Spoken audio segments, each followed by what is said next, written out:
In the last video I did, the major point that I wanted to get across was that if you're not getting the results that you believe you're entitled to from the time and effort that you're investing into training or being inside of a building called the gym, then you need to look in the fucking mirror and say, you let you down. Because you're the fucking reason you're not getting the results that you believe you're entitled to.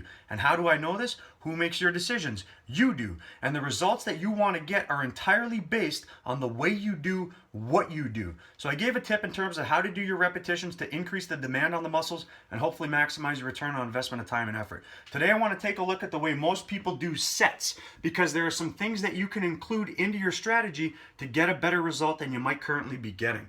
Now, a traditional set, the desired muscle is exhausted concentrically only. The muscle is not fatigued eccentrically. Now, muscles produce force to promote a shortening action or to prevent a lengthening action, but their capacity to produce force varies based on your intention. You're 30 to 40% stronger eccentrically. Therefore, you should take this into consideration when designing a strategy aimed at maximizing the growth of your muscles. So the way most people do what they do is the set desists when concentric capacities are reached. More rest is taken than is necessary, and sets are repeated in this fashion until reaching the magic number, because people associate the results that they want with a certain number of sets and reps. And as long as they do a certain number of sets and reps, they expect to get a return on their investment of time and effort. But it's all about how you do what you do. So when you do a set in this fashion, your muscles are still capable of more. And if you don't subject them to more, then you're not going to get a maximum return on your investment of time and effort. So for today's tip,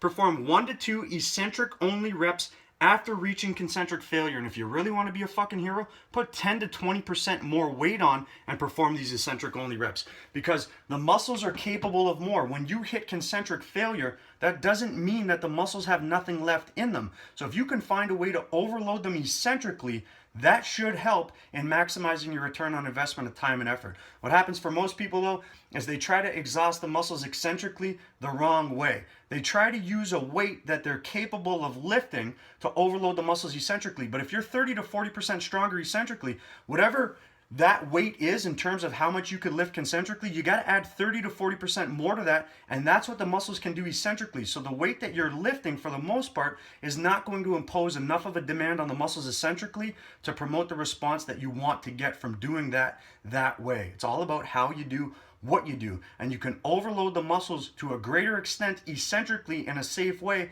after reaching concentric failure. So that's something I wanted to share real quick, because a lot of people are leaving gains on the table because they're stopping their sets when they can't do any more concentric repetitions, but really the muscles can still do more. You like the information, share it, click the fucking button at the bottom, subscribe to the channel, and I'll keep bringing it.